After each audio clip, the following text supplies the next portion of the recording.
আসসালামু আলাইকুম। এটিএন বাংলা সংবাদে সবাইকে স্বাগত জানাচ্ছি আমি মমরিনাজ মমের। শুরুতেই বিআরবি কেবল সংবাদ শিরোনাম। জুলাই বিপ্লব দমনে শেখ হাসিনার অডিও বক্তব্যের ফরেনসিক প্রমাণ পেয়েছে ট্রাইব্যুনালের তদন্ত সংস্থা। বিচার কাজে বাধা দেয়ায় আদালত অবমাননার আবেদন। গণহত্যার বিচারের পরই সরকার নির্ধারিত সময়ে নির্বাচনে রাজি এনসিপি। যারা ফ্যাসিস্টদের পুনর্বাসন চায় ভোটের আগে তাদেরও শাস্তি দাবি গণসংহতি আন্দোলন। মুক্তিযুদ্ধের পর দীর্ঘদিন গণতন্ত্র বঞ্চিত ছিল দেশ, মন্তব্য মির্জা ফখরুলের। নয়াপল্টনে বিএনপির শ্রমিক সমাবেশ আজ।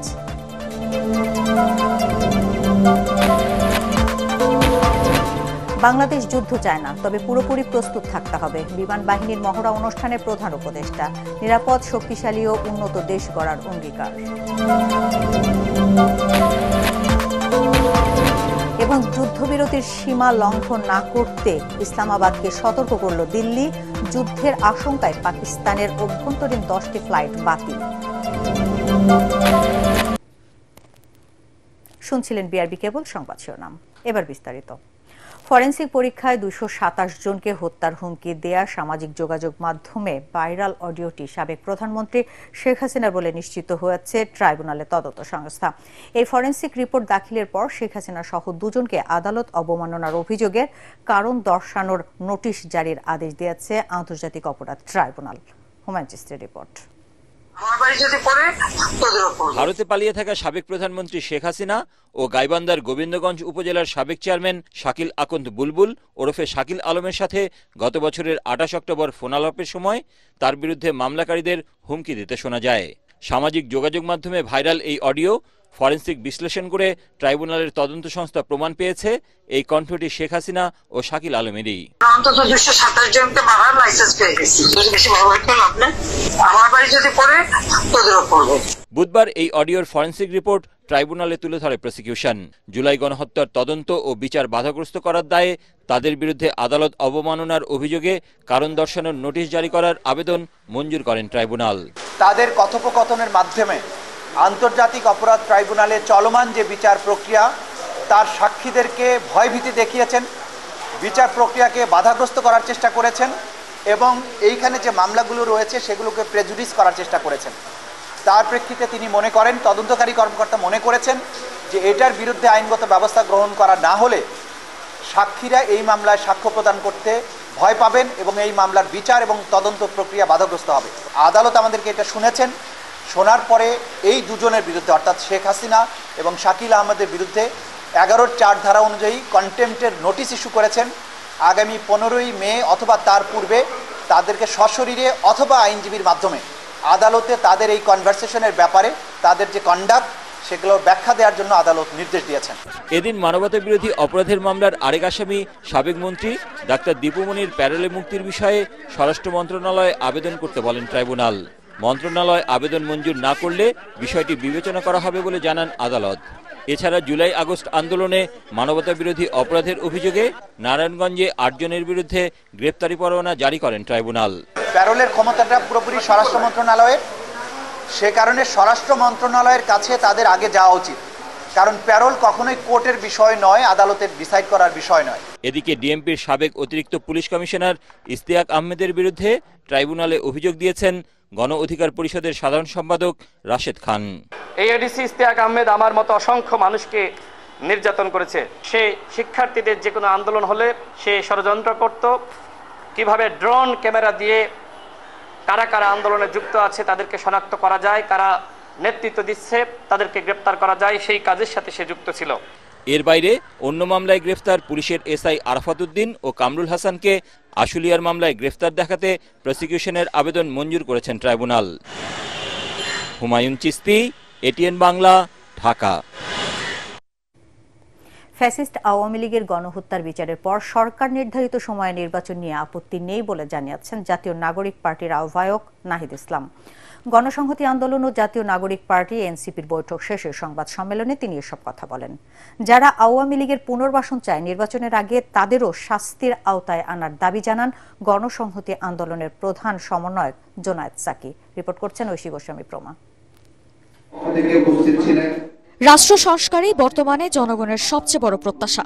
এসব বিষয়ে জাতীয় নাগরিক পার্টি, এনসিপি ও গণসংহতি আন্দোলন বৈঠকে বসে। ১.৫ ঘণ্টার বৈঠক শেষে আলোচনার বিষয়বস্তু নিয়ে সংবাদ সম্মেলন অনুষ্ঠিত হয় রাজধানীর বাংলা মোটরের এনসিপির কার্যালয়ে। দলগতভাবে আওয়ামী লীগের বিচারের প্রশ্নটা সুরাহা হতে হবে এবং সংস্কারের জন্য আমরা জুলাই সনদের কথা বলছি।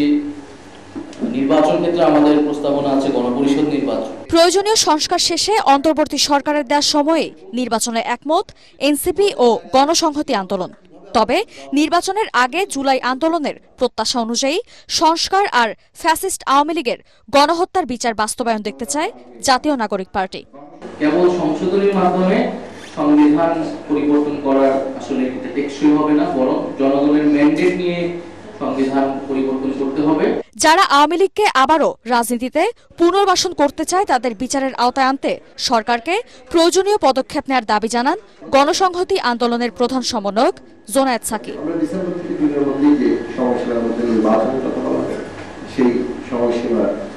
নির্বাচনের বিষয় নিয়ে আমাদের কোনো দ্বিমত চাইনি। আমরা আওয়ামী লীগের দল হিসেবে তাকেও বিচারের আওতায়। দ্বিপাক্ষিক বৈঠকে মৌলিক কাঠামোগত সংস্কার নিয়ে দুদল একমত হলেও যেসব বিষয়ে দ্বিমত রয়েছে তা সমাধানে পরবর্তী সময়ে আবারও আলোচনা করা হবে বলেও জানান তারা। ঐশী গোস্বামী প্রমা, এটিএন বাংলা, ঢাকা। আওয়ামী দোসরদের যেখানে পাওয়া যাবে সেখানে প্রতিহত করা হবে বলে হুঁশিয়ারি দিয়েছেন জাতীয় নাগরিক পার্টি এনসিপির উত্তরাঞ্চলের মুখ্য সংগঠক সার্জিস আলম। আওয়ামী লীগ নিষিদ্ধ ও গণহত্যার বিচার দাবিতে এনসিপির বগুড়া জেলা শাখার উদ্যোগে আয়োজিত বিক্ষোভ সমাবেশে তিনি কথা বলেন। বগুড়া থেকেই আওয়ামী লীগ প্রতিরোধের যুদ্ধ শুরু হবে বলেও এ সময় মন্তব্য করেন তিনি। সমাবেশে অন্যান্যদের মধ্যে বক্তব্য রাখেন এনসিপির কেন্দ্রীয় কমিটি ও বগুড়া জেলার নেতারা। পরে বিক্ষোভ মিছিলটি শহরের টিটু মিলনায়তন থেকে বের হয়ে বিভিন্ন সড়ক প্রদক্ষিণ করে। এই আওয়ামী লীগ নির্বিচারে নামে বেনামে অসংখ্য মানুষকে গুম করেছে, খুন করেছে, হত্যা করেছে। আমরা আমাদের জায়গা থেকে স্পষ্ট করে বলি, এই খুনি হাসিনা এবং তার এই প্ল্যাটফর্ম, সন্ত্রাসী প্ল্যাটফর্ম আওয়ামী লীগ এই বাংলাদেশে কোন রাজনৈতিক কার্যক্রম করতে পারে না। এই আওয়ামী লীগ শুধুমাত্র রক্তের উপরে দাঁড়িয়েছিল, ব্যাপারটি এমন নয়। এই আওয়ামী লীগ পুরো বাংলাদেশে জেলার নাম ধরে, ব্যক্তির নাম ধরে, দলের নাম ধরে বৈষম্য করেছে। হিংসা হানাহানি বন্ধ করে বিভেদমুক্ত সমাজ গড়তে মানুষে মানুষে ভালোবাসা সৃষ্টির আহ্বান জানিয়েছেন বিএনপি মহাসচিব মির্জা ফখরুল ইসলাম আলমগীর। ঠাকুরগাঁয়ে দেয়া সংবর্ধনা অনুষ্ঠানে তিনি বলেন, দীর্ঘদিন গণতন্ত্র বঞ্চিত ছিল দেশ, তাই জনগণের কাঙ্ক্ষিত গণতান্ত্রিক রাষ্ট্র প্রতিষ্ঠা সম্ভব হয়নি। এদিকে মহান মে দিবস উপলক্ষে বৃহস্পতিবার রাজধানীতে শ্রমিক সমাবেশ করবে বিএনপি। দলটির আশা, শ্রমিকদের অধিকার প্রতিষ্ঠার দাবি নিয়ে লাখো মানুষ যোগ দেবে সমাবেশে। ঠাকুরগাঁও প্রতিনিধি ফিরোজ আমিন সরকারকে সাথে নিয়ে রিপোর্ট করছেন মইনুল হাসান। নিজ জেলা ঠাকুরগাঁয়ের মন্দিরপাড়া সেন্ট মাদার তেরেসা স্কুলে সম্বর্ধনা অনুষ্ঠানে যোগ দেন বিএনপি মহাসচিব মির্জা ফখরুল ইসলাম আলমগীর। এ সময় তিনি বলেন, ১৯৭১ সালে মানুষের প্রধান লক্ষ্য ছিল সত্যিকার অর্থে গণতান্ত্রিক রাষ্ট্র তৈরি করা, তবে দুর্ভাগ্যজনকভাবে ৫৪ বছরেও তা সম্ভব হয়নি। মির্জা ফখরুল বলেন, জুলাই গণঅভ্যুত্থানের মধ্য দিয়ে তরুণরা আবারও সেই সুযোগ তৈরি করে দিয়েছে। গণতান্ত্রিক রাষ্ট্র গড়ে ওঠা, এটা থেকে আমরা দুর্ভাগ্যক্রমে অনেক দিন এটা বঞ্চিত ছিল। আমরা আবার সুযোগ পেয়েছি। আমাদের ছেলেমেয়েরা তাদের বুকের তাজা রক্ত দিয়ে আমাদেরকে আবার নতুন একটা সুযোগ তৈরি করে দিয়েছে, একটা নতুন বাংলাদেশ তৈরি করবার। সমস্যাকে দূর করে আমাদেরকে সামনের দিকে এগিয়ে যেতে হবে। বিশেষ সহকারে এদিকে মহান মে দিবসে নয়াপল্টনে বিশাল শ্রমিক সমাবেশের প্রস্তুতি নিচ্ছে বিএনপি। দলের সিনিয়র নেতারা জানান, গণঅভ্যুত্থানে ফ্যাসিস্ট শেখ হাসিনার পতনের পর ভিন্ন প্রেক্ষাপটে শ্রমিকদের বঞ্চনা, ন্যায্য অধিকারের কথা উঠে আসবে সমাবেশে। লন্ডন থেকে ভার্চুয়ালি সমাবেশে দিক নির্দেশনামূলক বক্তব্য রাখবেন বিএনপির ভারপ্রাপ্ত চেয়ারম্যান তারেক রহমান। প্রতিষ্ঠানের মালিক যারা অন্যায় করেছে, যারা টাকা পাচার করেছে, যারা হাত মিলিয়েছে এবং সরকারকে টিকিয়ে রাখার জন্য নানা মন্ত্রণা দিয়েছে, তাদের বিচার করুন। আপনি প্রতিষ্ঠান টিকিয়ে রাখবেন, প্রয়োজনে সেখানে দক্ষ ম্যানেজমেন্ট সেখানে দেবেন, দিয়ে সেই প্রতিষ্ঠানগুলো টিকে থাকে, যাতে শ্রমিকদের তারা যেন ছাঁটাই না হয়। আমরা আশা করছি অধিকার প্রতিষ্ঠার এই মহান দিনে শ্রমজীবী মানুষ তাদের দুঃখ কষ্ট যাতনার প্রতিবাদে শ্রমিক দলের সমাবেশে উপস্থিত হবেন। নয়াপল্টন কেন্দ্রীয় কার্যালয়ের সংবাদ সম্মেলনে রিজভী আহমেদ অভিযোগ করেন, স্বৈরশাসক শেখ হাসিনা সরকারের আমলে 10 বছরে শ্রমিকদের মজুরি বাড়ানো হয়নি, নানাভাবে নির্যাতন শোষণের শিকার হয়েছেন শ্রমজীবী মানুষ। মইনুল হাসান, এটিএন বাংলা, ঢাকা। বর্তমান বিশ্ব পরিস্থিতিতে যুদ্ধের প্রস্তুতি না নেওয়া আত্মঘাতী বলে মন্তব্য করেছেন প্রধান উপদেষ্টা ডক্টর মোহাম্মদ ইউনূস। ভারত পাকিস্তানের যুদ্ধাবস্থা উল্লেখ করে তিনি বলেন, আমরা যুদ্ধ চাই না, তবে পুরোপুরি প্রস্তুত থাকতে হবে। বাংলাদেশ বিমান বাহিনীর বার্ষিক মহড়া আকাশ বিজয় 2025 পর্যবেক্ষণ শেষে প্রধান উপদেষ্টা এসব কথা বলেন। এ সময় আধুনিক বিমান বাহিনী ও নিরাপদ শক্তিশালী দেশ গড়ে তোলার অঙ্গীকার করেন তিনি। আরও জানাচ্ছেন ইয়াসিন রানা। বাংলার আকাশে কল্পিত শত্রুপক্ষ, শত্রু মোকাবেলায় এগিয়ে গেল বাংলাদেশ বিমান বাহিনীর একদল চৌকস সদস্য। শত্রুকে পরাস্ত করতে এগিয়ে এলো হেলিকপ্টার। একে একে নেমে এলো বাংলার দামাল ছেলেরা, শত্রুমুক্ত করতে তাদের প্রাণান্তকর চেষ্টা। এক পর্যায়ে এগিয়ে আসে পরিবহন বিমান। আকাশ নিরাপদ রাখতে একে একে ছুটে যায় যুদ্ধ বিমান। রং ছড়িয়ে দেয় বিজয়ের বার্তা। এটি বাংলাদেশ বিমান বাহিনীর মহড়া আকাশ বিজয়ের একটি ছায়াযুদ্ধ, যেখানে অংশ নেয় বিমান বাহিনীর বিভিন্ন যুদ্ধ বিমান, পরিবহন বিমান, আনম্যান্ড এরিয়াল ভেহিকেল, রাডার সহ আকাশ প্রতিরক্ষা ব্যবস্থার নানা সরঞ্জাম।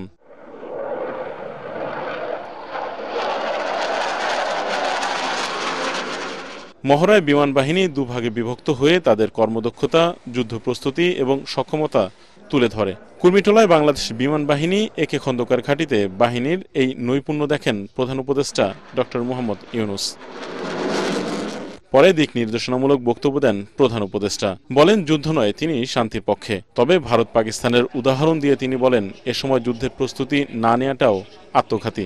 ভারত পাকিস্তান যুদ্ধ হই হই অবস্থার মধ্যে রয়ে গেছে। এই পরিস্থিতির মধ্যে প্রস্তুতি না নেওয়াটা আত্মঘাতী। প্রস্তুতি নিতে হলে আধা আধি প্রস্তুতির কোনো জায়গা নেই। এটা এমন এক পরিস্থিতি, জয়ই তার একমাত্র অপশন, পরাজয় এখানে কোনো অপশন হতে পারে না। কাজে আমাদের যে প্রস্তুতি, সেই প্রস্তুতি কত উচ্চ পর্যায়ে আমরা নিতে পারি, সেটার চেষ্টা আমাদের থাকতেই হবে। আধুনিক বিমান বাহিনী গড়ে তোলা হবে বলে জানান অধ্যাপক ইউনূস। সমসাময়িক ভূ রাজনৈতিক পরিস্থিতি ও কার্যকর আকাশ প্রতিরক্ষার পাশাপাশি বিস্তীর্ণ সমুদ্র এলাকায় নিশ্চিদ্র নিরাপত্তা প্রদানের লক্ষ্যে কাজ করে যাচ্ছে। দেশের সার্বভৌমত্ব ও স্বাধীনতার প্রতি যে কোনো চ্যালেঞ্জ মোকাবেলায় একটি আধুনিক ও সদাপ্রস্তুত বিমান বাহিনী গড়ে তোলার লক্ষ্যে আমাদের প্রচেষ্টা অব্যাহত থাকবে। বক্তব্যে নিরাপদ, উন্নত ও শক্তিশালী বাংলাদেশ গড়ে তোলার অঙ্গীকার করেন প্রধান উপদেষ্টা ডক্টর মোহাম্মদ ইউনূস। ইয়াসিন রানা, এটিএন বাংলা, ঢাকা। আগামী 24 থেকে 36 ঘন্টার মধ্যে ভারত ইসলামাবাদে হামলার পরিকল্পনা করছে বলে গোয়েন্দা তথ্য পেয়েছে পাকিস্তান। এমন অবস্থায় উত্তেজনা চরমে পৌঁছেছে দুদেশের সীমান্তে। ফোনে পাকিস্তানকে যুদ্ধবিরতির সীমা লঙ্ঘন না করতে সতর্ক করে দিয়েছে ভারতীয় সামরিক কর্মকর্তারা। এদিকে যুদ্ধের আশঙ্কায় অভ্যন্তরীণ 10টি ফ্লাইট বাতিল করেছে পাকিস্তান। চিরবৈরী দুই প্রতিবেশী রাষ্ট্রের এমন উত্তেজনার মাঝে কাশ্মীরের স্থানীয় বাসিন্দাদের যুদ্ধকালীন নিরাপত্তা প্রশিক্ষণ দেওয়া শুরু করেছে ভারত। আসিফুর রহমান সাগর জানাচ্ছেন বিস্তারিত। কাশ্মীরের পেহেলগামে হামলার পর যত দিন যাচ্ছে ভারত পাকিস্তানের মধ্যে যুদ্ধের উত্তেজনা বেড়েই চলেছে। কাশ্মীর সীমান্তবর্তী লাইন অফ কন্ট্রোলে গত 6 দিন টানা গোলাগুলির ঘটনা ঘটেছে। এর মধ্যে দুই দেশের উচ্চ পদস্থ সেনা কর্মকর্তাদের মধ্যে হটলাইনের মাধ্যমে কথা হয়। বার্তা সংস্থা এএনআই জানিয়েছে, এ সময় ভারত পাকিস্তানকে সেনাবাহিনীর যুদ্ধবিরতি লঙ্ঘন না করতে সতর্ক করে দিয়েছে। এদিকে পাকিস্তানি সেনারা ভারতীয় সেনাদের কয়েকটি চেকপোস্ট ধ্বংস করে দিয়েছে বলে জানিয়েছে দেশটির গণমাধ্যম জিও টিভি। গত 2 দিনে এলওসির কায়ানি এবং মন্ডল সেক্টরের মধ্যে হামলা চালিয়ে ভারতীয় সেনাদের একাধিক চেকপোস্ট ধ্বংস করে পাকিস্তানি বাহিনী। এদিকে ভারতীয় বিমান বাহিনীর 4টি রাফাল যুদ্ধবিমান কাশ্মীর অঞ্চলে টহল দেওয়ার সময় পাকিস্তানি যুদ্ধবিমান থেকে পালিয়ে গেছে বলে জানিয়েছে পাকিস্তানি সংবাদ মাধ্যম দ্য ডন। ভারত পাকিস্তান যুদ্ধের আশঙ্কায় এ পর্যন্ত 10টি অভ্যন্তরীণ ফ্লাইট বাতিল করেছে পাকিস্তানের জাতীয় বিমান সংস্থা পিআইএ। বিমানবন্দর কর্মকর্তারা নিশ্চিত করেছেন বর্তমান আঞ্চলিক পরিস্থিতির কারণে এই পদক্ষেপ নিয়েছেন তারা। চিরবৈরী দুই প্রতিবেশী দেশের এমন উত্তেজনার মাঝে কাশ্মীরের শিক্ষার্থীদের যুদ্ধকালীন নিরাপত্তা প্রশিক্ষণ শুরু করেছে ভারত। ভারতীয় সংবাদ মাধ্যম ইন্ডিয়া টুডের প্রতিবেদনে বলা হয়েছে, দুই দেশের সৈন্যদের হামলা পাল্টা হামলায় নিরাপত্তা হুমকির মুখোমুখি ভারত নিয়ন্ত্রিত জম্মু কাশ্মীরের নিয়ন্ত্রণ রেখা অঞ্চলের বাসিন্দারা। বিশেষ করে পাকিস্তানি বাংকার থেকে মাত্র 200 মিটার দূরে তুলাওয়ারির মতো গ্রামের স্কুল শিক্ষার্থীরা চরম হুমকির মুখোমুখি। অল্প সময়ের মধ্যেই ভারতের সামরিক হামলার আশঙ্কা করছে পাকিস্তান। দেশটির তথ্যমন্ত্রী জানিয়েছেন 24 থেকে 36 ঘন্টার মধ্যে পাকিস্তানে হামলার পরিকল্পনা আছে ভারতের। Military action against Pakistan in the next 24 to 36 hours. পেহেলগামের ঘটনায় পাকিস্তানের জড়িত থাকার ভিত্তিহীন ও বানোয়াট অভিযোগের অজুহাত দেখিয়ে ভারত 24 থেকে 36 ঘন্টার মধ্যে পাকিস্তানের বিরুদ্ধে সামরিক পদক্ষেপ নিতে চায়, এমন বিশ্বাসযোগ্য গোয়েন্দা তথ্য আমাদের হাতে আছে।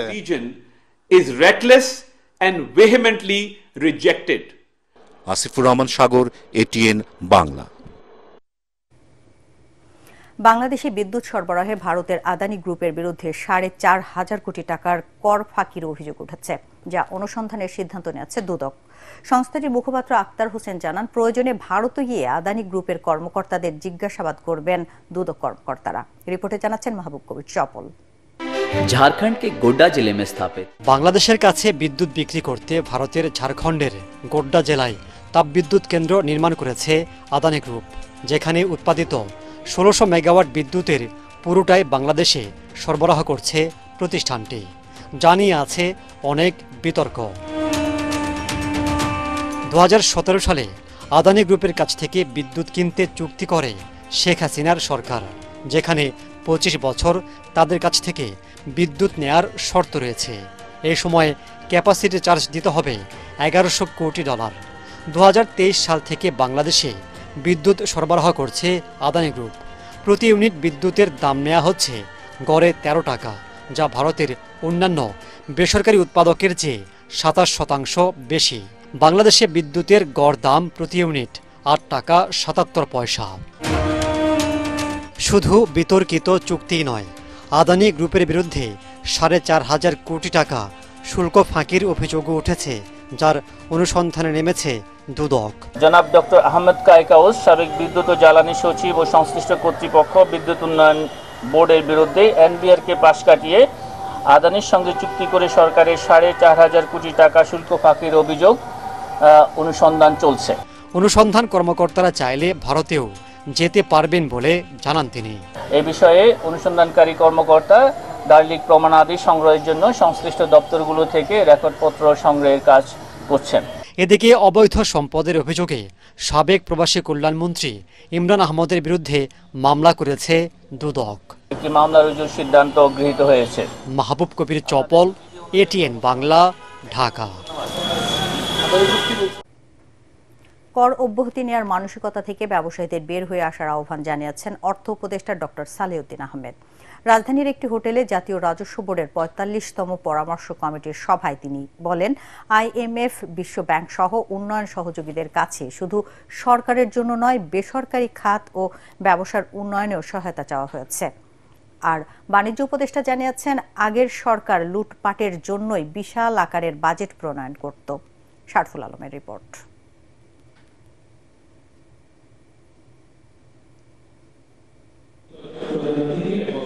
অর্থনৈতিক সংকটের মধ্যেই আসছে অন্তর্বর্তীকালীন সরকারের প্রথম বাজেট। এর আগে বাজেট নিয়ে জাতীয় রাজস্ব বোর্ডের 45তম পরামর্শ কমিটির বৈঠকে অংশ নেন ব্যবসায়ী প্রতিনিধি ও নীতি নির্ধারকরা। করমুক্ত আয়সীমা বাড়ানো, হয়রানিমুক্ত পরিবেশে কর আহরণ ও নিরবিচ্ছিন্ন জ্বালানির দাবি জানান ব্যবসায়ীরা। সুদের হার কমানো সহ ব্যবসা বাণিজ্য প্রসারে সব ধরনের প্রতিবন্ধকতা দূর করতে সরকারের প্রতি আহ্বানও জানান তারা। ভ্যাটের কিছু ওই যে 6.5, 6.3 আরো কোন কোন কিছু ফর্ম দেওয়া আছে, যেগুলো আমাদেরকে মেনটেন করতে বলা হয়। না রাখলে রাষ্ট্রের ক্ষতি হবে, এনবিআর এর কি ক্ষতি হবে, দেশের কি ক্ষতি হবে, এটা আমাদের কাছে বোধগম্য নয়। কর্পোরেট ট্যাক্স কিন্তু আমরা অনেক কমিয়েছি, 50% পর্যন্ত ছিল কর্পোরেট ট্যাক্স, সেটাকে কমাতে কমাতে কমাতে কমাতে এখন কিন্তু 20.5% এসে কর্পোরেট ট্যাক্স শিখছে। সুতরাং রেট প্রকৃতপক্ষে আর কমানো সম্ভব না। আমরা এবারের বাজেটে যে জিনিসগুলো বেশি ফোকাস দিচ্ছি সেটা হচ্ছে ইজ অফ ডুইং বিজনেস। অনুষ্ঠানে অর্থ উপদেষ্টা জানান, সাধারণ মানুষকে স্বস্তি দিবে এবারের বাজেট। কিছু ভুল ত্রুটি থাকলেও বাজেট নিয়ে সরকারের কোনো এজেন্ডা নেই বলেও জানান তিনি। একই অনুষ্ঠানে বাণিজ্য উপদেষ্টা বলেন, সরকারি খরচ বাড়ানোর জন্যই আগে সরকার বাজেট প্রণয়ন করত। কর ব্যবস্থার আধুনিকায়ন নিয়ে কথা বলেন এনবিআর এর চেয়ারম্যান। ব্যয়ের মহোৎসব করে আমরা এখনো মন্ত্রণালয়ে বসে দেখতে পাই যে বিভিন্ন অপ্রয়োজনীয় প্রকল্পে যেন মনে হয় যে মানে ব্যয় করাটা একটা মানে একটা ঈদ পালন করা আর কি, মানে এমন ভাবে ব্যয় সৃষ্টি করা হয়েছে যে যার কোনো প্রয়োজনই নাই। সেটা in every ministry that I work for, it is unreasonable. We want real development, real sector development, আর মানুষের জীবন জীবিকার জন্য একটা ইমপ্রুভ করে। আর আমাদের কিন্তু আর কোনো এজেন্ডা নাই। আর আপনি যদি সহযোগিতা করেন এটা ভালো। গালমন্দ অনেক খাচ্ছি, সেটা আমার মাইন্ড করি না। কাজ করতে হলে আপনার কিছুটা ভুল ত্রুটি থাকবে। এলডিসি পরবর্তী শুল্ক নির্ভরতা কমিয়ে ব্যক্তি কর ও ভ্যাট আদায় বাড়ানোর উপর জোর দেন নীতি নির্ধারকরা। শরফুল আলম, এটিএন বাংলা, ঢাকা। নারী সংস্কার কমিশনের রিপোর্টের বাস্তবায়ন যে কোনো মূল্যে রুখে দেওয়ার কথা জানিয়েছেন দেশের আলেম ওলামা ও ইসলামী রাজনৈতিক দলের নেতারা। কোরআন সুন্নাহ বিরোধী কোনো কিছু বাংলাদেশে বাস্তবায়ন করতে দেয়া হবে না বলে হুঁশিয়ারি দেন তারা। রাজধানীতে আয়োজিত জাতীয় সেমিনারে বক্তারা বলেন, নারীদের ভোগের বস্তু বানাতে ও পারিবারিক বন্ধন ধ্বংস করতে নারী নীতি সংস্কারের বিতর্কিত প্রস্তাবনা দেওয়া হয়েছে। অবিলম্বে এ বিষয়ে সরকারের অবস্থান পরিষ্কার করারও আহ্বান জানান তারা। বিস্তারিত জানাচ্ছেন সৈয়দ রিয়াজ। নারী বিষয়ক সংস্কার কমিশন প্রধান উপদেষ্টার কাছে প্রতিবেদন জমা দেওয়ার পর থেকে এর কয়েকটি বিতর্কিত বিষয় নিয়ে বিরোধিতা শুরু করে ইসলামপন্থী রাজনৈতিক দল ও সংগঠনগুলো। এই নারী সংস্কার কমিশন বাতিল করো, করতে হবে, বাতিল করো, করতে হবে। একই ইস্যুতে ওলামা মাশায়েখ আয়েম্মা পরিষদ রাজধানীর কাকরাইলে নারী বিষয়ক কমিশন ও ইসলামোফোবিয়া শীর্ষক জাতীয় সেমিনারের আয়োজন করে। এতে বক্তারা বলেন, ধর্মীয় মূল্যবোধের সাথে সাংঘর্ষিক কোনো কিছুই মেনে নেওয়া হবে না। অন্য 10টি কমিশনের প্রস্তাবনার বিষয়ে প্রধান উপদেষ্টার কার্যালয়কে এতটা ত্বরিত ব্যবস্থা গ্রহণ করতে বা ঘোষণা দিতে আমরা দেখিনি যতটা এই বিষয়ে দেখেছি। তার অর্থ এটা গোটা একটা প্রি প্ল্যান, একটা পরিকল্পনা এটা, এবং এই প্ল্যানের সঙ্গে প্রধান উপদেষ্টার কার্যালয় জড়িত। এনসিপির অবস্থান ধর্মীয় মূল্যবোধের সাথে সাংঘর্ষিক যেই নীতিমালাগুলো, যেই প্রস্তাবনাগুলো তারা পেশ করেছে তার বিরুদ্ধে আমরা আমাদের মতামত জানাবো ইনশাআল্লাহ। নারী বিষয়ক সংস্কার কমিশনের রিপোর্ট প্রত্যাখ্যান করে তারা হুঁশিয়ার করে বলেন, প্রস্তাবিত প্রতিবেদন বাতিল না হলে ইসলামী শক্তিগুলো ঐক্যবদ্ধভাবে কঠোর আন্দোলন গড়ে তুলবে। যারা নাকি এই দেশের শত্রু, ইসলামের শত্রু, মানবতার শত্রু, ওরা বিভিন্ন কায়দার সুযোগ তালাশ করতেছে। ওরা হয়তোবা এই সুযোগে রাস্তায় নামার জন্য একটা পদক্ষেপ বা হীনচক্র, নীল নকশা তৈরি করতে পারে। এটা পক্ষপাত দুষ্ট, আমরা এটা মানব না। আমাদের সাফ কথা, এটা মানব না আমরা। এর জন্য কোনো আন্দোলনে আমরা যেতে চাই না, কিন্তু যদি আমাদেরকে বাধ্য করা হয় অবশ্যই আমরা আন্দোলনে যাব। বর্তমান নারী কমিশন বাতিল করে সকল ধর্মের প্রতিনিধিদের সমন্বয়ে কমিশন গঠন করার দাবি জানিয়ে বক্তারা আরও বলেন, নারী নীতি বিষয়ক সংস্কারে কোনো অপশক্তির ষড়যন্ত্র মেনে নেওয়া হবে না। সৈয়দ রিয়াজ, এটিএন বাংলা, ঢাকা। দলীয় স্বার্থে আওয়ামী লীগ সনাতন ধর্মাবলম্বীদের ব্যবহার করছে বলে অভিযোগ করেছেন বিএনপি মহাসচিব মির্জা ফখরুল ইসলাম আলমগীর। সবার ভিন্ন রাজনীতি করার অধিকার রয়েছে, কিন্তু ধর্মের বিভাজন টেনে মানুষের মাঝে বৈরিতা সৃষ্টি কখনোই কাম্য নয়। ঠাকুরগাঁও সদর উপজেলার বড়গাঁও ইউনিয়ন লক্ষ্মীরহাটে স্থানীয় হিন্দু সম্প্রদায়ের মানুষের সাথে মতবিনিময় সভায় তিনি এসব কথা বলেন। আওয়ামী লীগ সরকার বিএনপির অনেক নেতাকর্মীর নামে মিথ্যা মামলা দিয়েছে। বিএনপি এই অবস্থার পুনরাবৃত্তি চায় না বলেও জানান তিনি। এ সময় ধর্ম বর্ণ নির্বিশেষে সকলকে ঐক্যবদ্ধ থাকার আহ্বান জানান মির্জা ফখরুল। কেউ আওয়ামী লীগ করতে পারে, কেউ বিএনপি করতে পারে, কেউ জামাত করতে পারে, সব করতে পারে, তাই না? কিন্তু এটা নিয়ে আমরা বিভাজন সৃষ্টি করবো কেন? এই আওয়ামী লীগ সরকারের কারণে মামলা মোকদ্দমা দিয়ে জর্জরিত করেছে, আমাদের ছেলেপেলেদের জেলে দিয়েছে, অসংখ্য ছেলেপেলে আমাদের সব জেলে দিয়েছে মিথ্যা মামলায়। ওই অবস্থা আমরা আর চাই না। আমরা যেটা চাচ্ছি যে একটা নির্বাচন যারা হয় তাড়াতাড়ি, নির্বাচনটা হলে আমরা ভোট দিয়ে একটা সরকার গঠন করতে পারি। যে সরকারটাই গঠন হোক ওটা তো আমাদের সরকার হবে, তাই না? জনগণের সরকার হবে। আমরা আমাদের সুখ দুঃখের কথাগুলো তাদেরকে বলতে পারবো, তারা আমাদেরকে সাহায্য করবে। লিটারে 1 টাকা কমল জ্বালানি তেলের দাম। ডিজেল, কেরোসিন, পেট্রোল ও অকটেনের দাম কমিয়ে আজ প্রজ্ঞাপন জারি করে জ্বালানি ও খনিজ সম্পদ বিভাগ। আজ থেকে কার্যকর হয়েছে জ্বালানি তেলের নতুন দাম। নতুন মূল্য অনুযায়ী ডিজেল ও কেরোসিনের দাম প্রতি লিটারে 105 টাকা থেকে কমে 104 টাকা, অকটেন 126 টাকা থেকে 125 টাকা এবং পেট্রোল 122 টাকা থেকে কমে 121 টাকা করা হয়েছে। এবার আন্তর্জাতিক সংবাদ।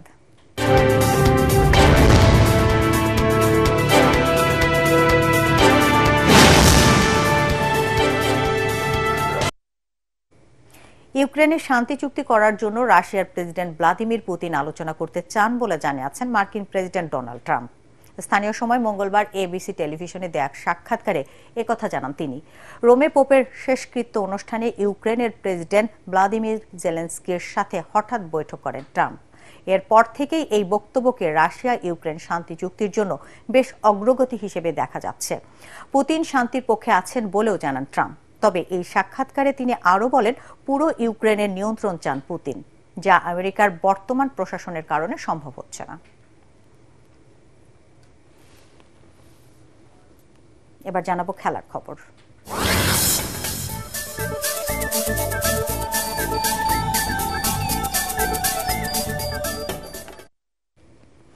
একই দিনে সেঞ্চুরি ও 5 উইকেট। মেহেদী হাসান মিরাজের ব্যাট আর বলের জাদুতে চট্টগ্রাম টেস্টে জিম্বাবুয়েকে ইনিংস ও 106 রানে হারিয়ে 1-1 সমতায় সিরিজ শেষ করল বাংলাদেশ।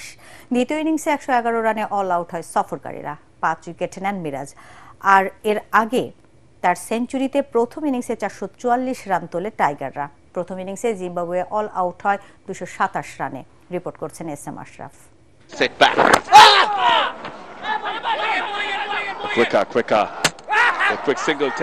শেষ বিকেলের আলোয় স্পিন কতটা ভয়ঙ্কর রূপ ধারণ করতে পারে তাই দেখালেন তাইজুল ইসলাম, নাইম হাসান আর মেহেদী হাসান মিরাজরা। জিম্বাবুয়ে যে 10 উইকেট হারিয়েছে তার 9টি স্পিনারদের। 217 রানে পিছিয়ে থাকা সফরকারীদের মনোবল মূলত ভেঙে যায় আগেই। সেই ভাঙা মনোবল ঘুরিয়ে দেওয়ার কাজটা শুরু করেন তাইজুল ইসলাম। প্রতিপক্ষের 8 রানে ফেরান ব্রায়ান বেনেট আর নিক উইলসকে। নাইম হাসানের স্পিন বুঝতে না পেরে দলের 22 সফরকারীরা হারায় শন উইলিয়ামসের উইকেট। কিন্তু মেহেদী হাসান মিরাজের ঘূর্ণিজালে হাসপাস করতে থাকা জিম্বাবুয়ের ব্যাটাররা কোনো ভাষাই খুঁজে পাননি। ক্রেগ আরভিন আর ওয়েসলি মাধিবের আউট দলের 69-এ।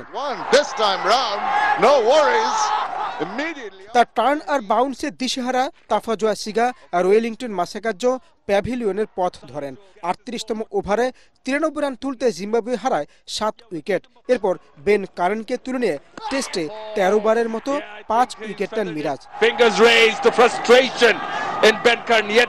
বোলিং এর আগে ব্যাটিংয়েও বাংলাদেশকে সুবিধাজনক জায়গায় নিয়ে যান মিরাজ।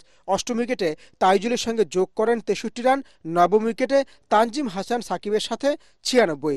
তাতেই 400 রানের গন্ডি পার হয় টাইগাররা।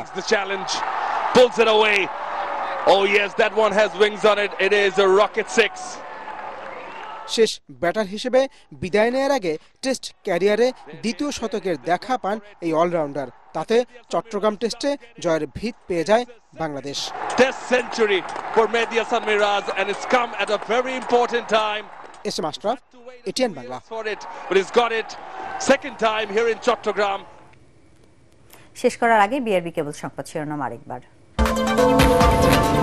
জুলাই বিপ্লব দমনের শেখ হাসিনার অডিও বক্তব্যের ফরেনসিক প্রমাণ পেয়েছে ট্রাইব্যুনালের তদন্ত সংস্থা। বিচার কাজে বাধা দেয়ায় আদালত অবমাননার আবেদন।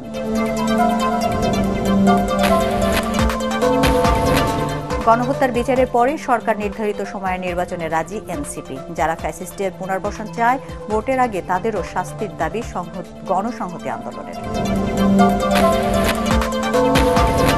মুক্তিযুদ্ধের পর দীর্ঘদিন গণতন্ত্র বঞ্চিত ছিল দেশ, মন্তব্য মির্জা ফখরুলের। নয়াপল্টনে বিএনপির শ্রমিক সমাবেশ আজ।